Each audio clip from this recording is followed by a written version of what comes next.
I hesitate to talk about Andrew Tate because I don't know that much about him, you know. I can tell you what I know and what I think, and people can take it for what it's worth. I mean, the first question is, why is he so popular? And the answer is, well, if you have to choose between being depressed and anxious and laying downstairs and covering yourself with Cheeto dust and looking at pornography and being timid and never going out, or, you know, listening to someone like Andrew Tate who says, like, get the hell out there and take the world, like, that's better. That's the shadow, right, speaking in some ways, right? Like if you're naive and timid and anxious and intimidated and useless and resentful, there's going to be a bit of a monster that needs to call to you to say, you know, gird up your loins and get the hell out there in the world. And so it's better to be a monster than a rabbit in some ways, right? Or at least there's some utility in the more monstrous predatory path that isn't there in the pathetic rabbit path. And that's partly because if you are a pathetic rabbit, you're going to become a predator anyways. You're just going to become a dark, backdoor, backbiting, gossip-mongering, resentful monster. So I want us to watch this other video about Dr. Jordan Peterson and his reaction to Andrew Tate. You know, Andrew Tate is one of the most popular people nowadays. And some of the things Andrew Tate has said doesn't really sync well with many people. But before we start, let me make this known, okay? I believe that human beings are very complex, and Andrew Tate has said many things that many people have found very helpful. And he has also said many things that many people have thought to themselves like, what is he saying or what is he doing? And he has also did many things that people have found despicable. So like us humans, or like who humans are, they are very, very complex. Let's continue. Society is also pushing that on men in yes, particular, constantly. like be well, weak. I knew, and I warned people repeatedly that if the culture kept emasculating men, that men who said, to hell with that, I'd rather be a monster, would become extremely popular. Now, and Andrew Tate is emblematic of that in many ways, because the first thing you got to say about him is that he's genuinely tough. He was very, very, very smart person. Right? So that's not a front. That's not a front. He's a fighter.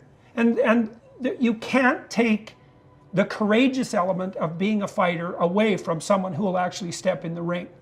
Right? And so now, you said Tate's intelligent, and what that means as well is that some of the things he says are going to be of value. Now, why he says those, that's a whole different issue. So once I was there, he told me about the webcam stuff. It was something like women who want to do webcam stuff, like they already want to do it. Mm-hmm. I help them make way more money, and I take a percentage. Like, I'm not very fond of the whole online porn thing in any way. And I don't think that it's okay for young women to monetize their sexual attractiveness online. I think that leads to a very dark place for them, even if they're successful, because becoming successful hurts your soul. You don't become successful by exploiting yourself. And you might think, well, I can exploit myself. It's like, you can't treat yourself like a psychopath would treat you and get away with it even if the psychopath that's doing that is yourself. That doesn't work. That's why psychopaths aren't very successful, because they exploit themselves just like other people. And so I don't like the whole online porn thing. My understanding, and I've watched him apparently agree to this characterization online. You know, it's hard to get I'm not trying to be the jury here because I haven't heard the whole damn story, but from what I've watched is he would enter into relationships with women and tilt them in the direction of generating like an OnlyFans following and monetize that and then take a percentage. And there isn't anything about that that I think is acceptable. You know, and you could say, well, you know, women are the captains of their own soul, and if they want to monetize their own attractiveness, then what the hell, why not do it? And if they're going to do it anyways, you know, I can help them, and if I help them, why not take a piece of the action? And the answer is, to me, the answer to that is, well, how about because it's ignoble and wrong? You could counter and you could say, well, you're just too useless and timid to dare to do that. And I'd say, point taken. Nietzsche had pointed this out back in the 1850s. He said, most morality is cowardice in the guise of morality. It's not like I'm good. It's just that I'm afraid to do that. And Tate would say, well, if you're just not doing something because you're a coward, that doesn't mean you're good.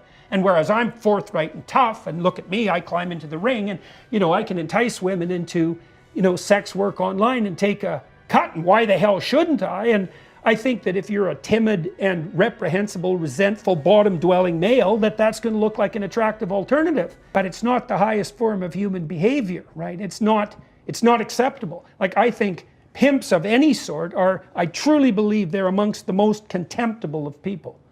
I think there's nothing in, the pimp is, I've got all these hoes and look at me, like, king of these women. And it's like, no, you are the ultimate in pathetic, parasitic predators. There's nothing about that that's heroic. It's just pathetic. Now, you might say, if you're that type, well, at least I'm not as contemptible as the cowards who hide behind me. It's like, fair enough. There's ranks of order even in hell. And there's lower and higher demons, and the person who would like to do something terrible but is too cowardly to do it, that's a pretty damn low form of demon. But that doesn't mean that the person who would like to do something and is courageous enough to do it, even though it's bad, isn't also a demon.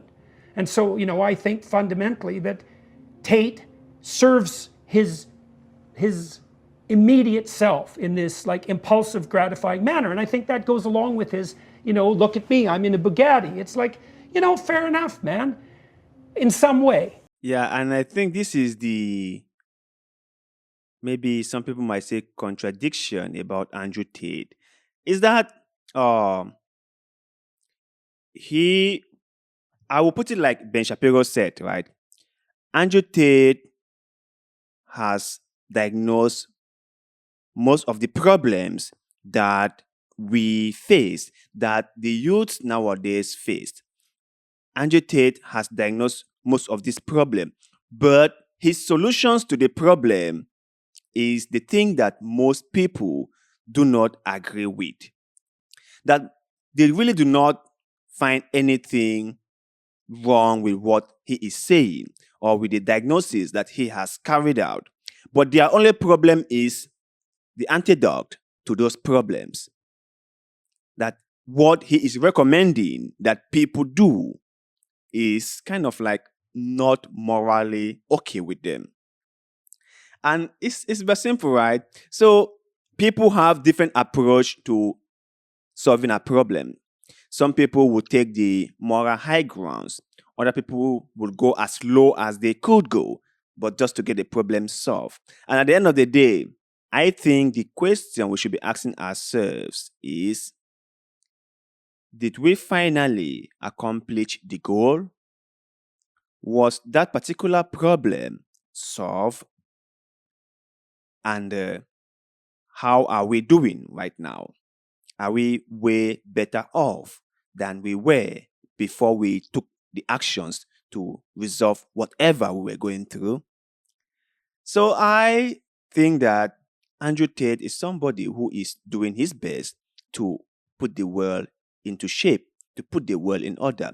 And he doesn't necessarily have to do everything correctly as we might want or might expect it of him. None of us do, right? We do not do. All of us have things that we do that others will appreciate, and things that we do that we think is okay. But believe me, others will find that despicable. And that is just the truth about everything. Humans are too complex, and you cannot just brush a human with a broad stroke. You must be able to look at what they say that you agree with and what they say that you disagree with. And you must come to terms with that. But let's continue. Do you think what he's been telling men more on the, take responsibility for your life and do things, if that, it's hard to, I suppose, separate it from everything else. In actual life, people are complex. No villain is simple. no villain is simple, and in great literature, the great villain is a sympathetic figure. You're kind of on board for 75% of it. And not only that, you might also say, well, if I was in that position, I might do the same thing. Like, it's only a cartoon villain who's 100% evil. Even when you meet someone who's dark and psychopathic to the core, you'll find, and I've had clients who were like, I had one client who had like 5 restraining orders out against him. He was actually quite comical. He's quite a young guy, small guy, kind of slight, extremely intense. He had that kind of human shark thing going. And he was quite the horrible riotous blast to work with, because he was a very interesting monster. And 5 restraining orders is a lot. Yep. And restraining orders don't work on the sort of people who need restraining orders. So don't be ever thinking a restraining order is going to help you, not if a real monster's got you in his sights. And he had a paranoid end to him. And what that meant was, if he was ever insulted by you, he would blow the insult up, and it would put enmity between the two of you. So like, talking to him was quite the nightmare, because you didn't get to make a mistake. And he was hypervigilant because he was paranoid. So he's just watching you like a bloody hawk for every deviation from honesty. And like, I never lied to him. And if I thought he was doing something stupid and terrible, I just told him that looks to me like that's pretty stupid and terrible. Like, I wasn't playing with him, and I wasn't trying to impress him. And I talked to him for a long time. You go into an institution sometime, you meet somebody with bureaucratic personality disorder, and they decide that the good thing to do that day is to just screw up your life with some idiot complication, just because they can. It's my job. Right, yeah. Well, I have to do this. And they're playing their little power game because they're like Dostoevsky's underground man, and they're resentful to the core. And so they're going to just screw around with you. Well, now and then someone would do that with him. And he'd say, I'm going to be your worst nightmare. And then what he meant was, I'm now going to commit a sizable proportion of my life and all my intellectual prowess to making you as miserable as I can possibly imagine. And then he would go do that. And there was actually, this is in, oh yeah. Well, maybe right. you shouldn't be a bureaucratic nightmare. Well, right. Well, and then and that was the weirdly admirable part, right? It's like, because typically what would happen in a situation like that is you'd go into the bank and you'd just swallow it, and then you'd go out and, go home and kick your dog and bitch at your wife because you didn't tell the bureaucrat to, watch the hell out, or something terrible is going to happen. Well, he was way on the other end of the distribution. It's like, don't muck with me. And he was an honor code guy. It's like, don't muck with me. And what he meant was, don't muck with me. Now, and he meant it. And there was something admirable about that, even though he was a very dangerous person and he had taken it way too far. But this is what I mean by complexity of the villain. It's like, well, he had the courage of his convictions, let's put it that way. And so when you see someone like Andrew Tate, well, first of all, if you have any sense, you think this is a guy that's actually crawled in the ring. And the second thing you think is, well, just because his moral compass is warped, and warped in a serious way on the electronic pimp front, and I think in a fatal way, personally, that's the highest likelihood, because I don't think you can do that without it permeating everything. That doesn't mean that, he's a two-dimensional villain, or that there aren't things about him that are complex and interesting and potentially even admirable, People are complicated, and even the villainous types are complicated. And it isn't surprising to me at all that he's an attractive figure, given the current, war against masculinity. He's exactly the same. He's 100% predictable. He's exactly what you'd expect. Would you talk to him? I pretty much talk to anybody. Oh. I thought about, whether or not that would be a good idea. For me, generally one of my primary driving forces is just curiosity. Yeah. And I am a clinician. I like talking to. I've talked to lots of very strange people. Lots of them, and it's very interesting to do that, because you're really wandering into no man's land, and that's perilous and ridiculously, crazily interesting. That's what I loved about, part of what I loved about being a clinician. Almost everybody is interesting enough to be a Dostoevsky character if you start listening to them. And so just ordinary people, if you listen to them, they're ridiculously weird and interesting. And then you find someone truly weird and interesting, and listen to them, it's like you can hardly stand it. Carl Rogers talked about this, he said people won't listen because They're too terrified of changing. Because, if you listen to someone, they tell you how weird they are. You share in that self-revelation. It's too interesting. This was a very interesting video to watch. And like I said in the beginning, right, I follow Dr. Jordan Peterson like a lot.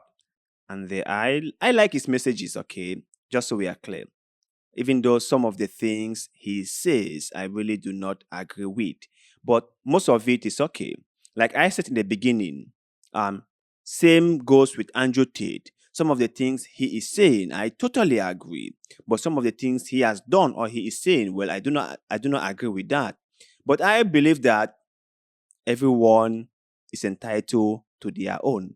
So I don't agree with it. Fine. Others may do. That is still fine. We live in a society which I believe that everyone must have the tolerance for other people. And even if you agree or disagree with people, you still have to respect them. That's just what I think. But you guys out there, let me know your take on Dr. Jordan Peterson's remark on Andrew Tate. Do you think he was right or not? And what is your own personal take on Andrew Tate? Share that in the comment section below, because like always, we love hearing what you have to say. And thank you very much for watching. Please keep coming.